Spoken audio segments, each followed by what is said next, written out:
Bien-aimés frères et sœurs, il y a une différence entre le charme et la séduction.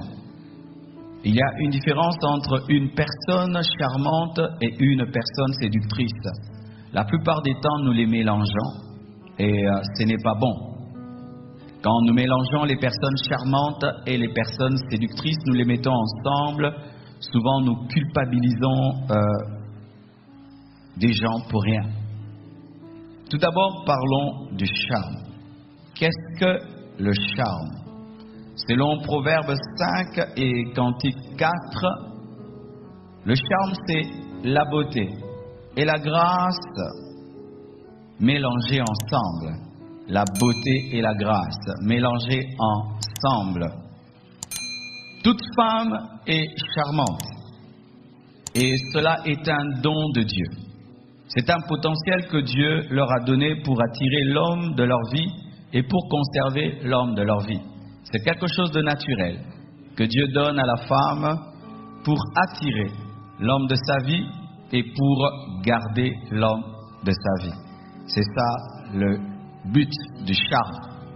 Sans le charme, la femme ne saura pas attirer l'homme de sa vie et ne saura pas garder l'homme de sa vie.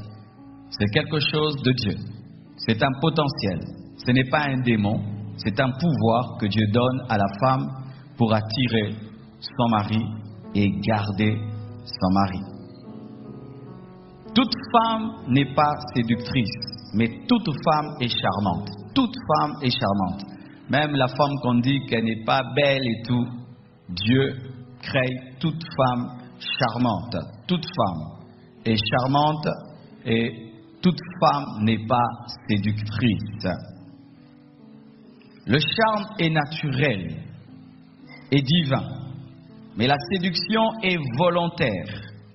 Retenez ceci, le charme est naturel. On ne fait pas l'effort d'être charmant, le charme agit tout seul, mais la séduction est volontaire. Lorsque quelqu'un séduit, il y met quelque chose.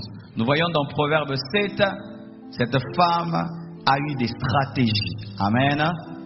La séduction est volontaire. Lorsqu'on séduit, on met la volonté. Mais quand on a le charme, on est là, mais le charme agit. Alléluia. Le charme, c'est l'ensemble de tout ce qui rend la femme attirante, même un homme attirant, parce que je parle aussi des hommes. C'est l'ensemble de tout ce qui rend quelqu'un attirant, mais naturellement. Naturellement, sans qu'il force quoi que ce soit, naturellement. Alléluia. Le charme, c'est un pouvoir divin. Divin, constitué de plusieurs choses. Le charme. C'est l'ensemble de tout ce qui rend la femme attirante, un homme attirant. C'est le pouvoir que Dieu donne et il est constitué de plusieurs choses. Dieu a créé toute femme charmante par les gènes féminisants. Les gènes féminisants, ce sont des gènes qui font que la fille sera particulière par rapport au garçon. Et ces gènes font que la peau de la femme soit différente de celle de l'homme, qu'elle ait des formes différentes de ceux de l'homme, une voix différente de celle de l'homme, une démarche différente, des yeux différents, tout différent, ses cheveux, tout différent. Et qu'est-ce que Dieu a fait? Il a donné à la femme beaucoup de beauté et peu de force, et il a donné à l'homme beaucoup de force et peu de beauté pour qu'il puisse se compléter. Amen. Les femmes sont très belles, mais elles ne sont pas très fortes. Les hommes sont très forts, mais ils ne sont pas très beaux. Alors ce mélange-là, ça fait qu'il y a l'équilibre parmi les enfants. Amen. Dieu a donné cela.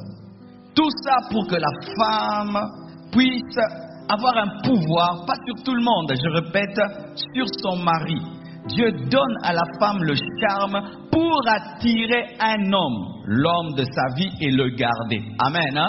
Pour attirer l'homme de sa vie et le garder. Et Dieu donne du charme à un homme pour attirer la femme de sa vie et la garder. Lorsque ce charme maintenant est libéré, pas seulement sur l'homme de ta vie, pas seulement sur la femme de ta vie, commence maintenant à être libéré sur autre personne, ça crée un danger. Vous voyez le feu? Le feu est une bonne chose lorsque le feu reste dans la cuisine. Mais quand tu prends le feu, tu amènes au niveau du salon, ça brûle la maison.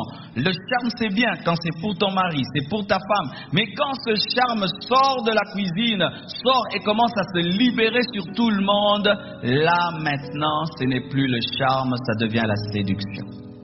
Amen. Bien-aimés frères et sœurs, imaginez que Dieu ait créé les femmes sans le charme. Il n'y aurait pas beaucoup de mariages, n'est-ce pas? Il n'y aurait pas beaucoup de mariages.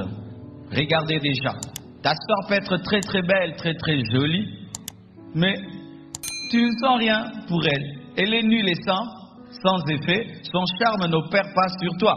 Et imagine maintenant que si nous regardions toutes les femmes et nous voyons comme nos sœurs, il y aurait point de mariage. C'est important qu'il y ait le charme, c'est important. Pourquoi je dis ça?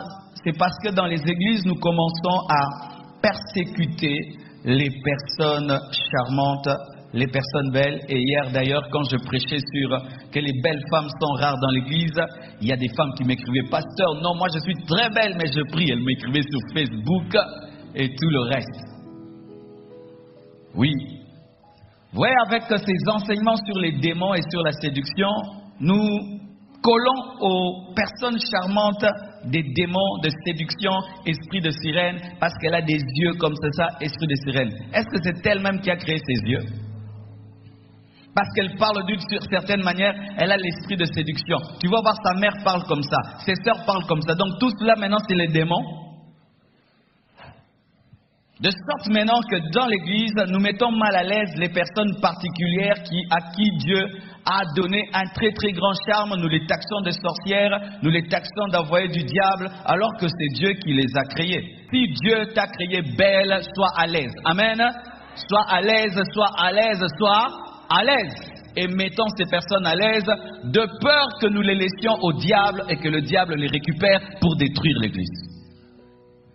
Amen. Être belle n'est pas un péché.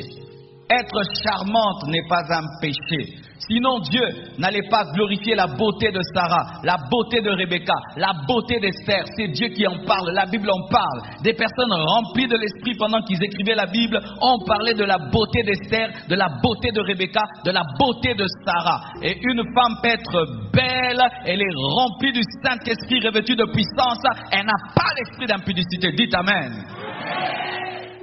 Pourquoi ce sera maintenant, si ces femmes viennent auprès de toi, viennent auprès de l'homme de Dieu, vous commencez à prier, à intercéder, alors qu'il y a des très très belles femmes remplies de sainteté et qui n'ont aucune impudicité. Amen. Il y a certains endroits même, quand une femme a des longs cheveux, il faut les couper parce que les démons sont dans ses cheveux, comme si ce sont les démons qui ont créé les gènes qui font croître les cheveux. C'est Dieu qui a créé ces gènes, c'est Dieu qui a voulu que les femmes aient ces longs cheveux. Quand nous voyons le diable partout, bien aimé, nous commençons à voir une doctrine qui chasse les gens près de Dieu, comme si Dieu cherche à maltraiter sa créature. Le même Dieu qui te crée belle, lui-même vient te faire souffrir de la beauté qu'il t'a donnée. Quelle contradiction!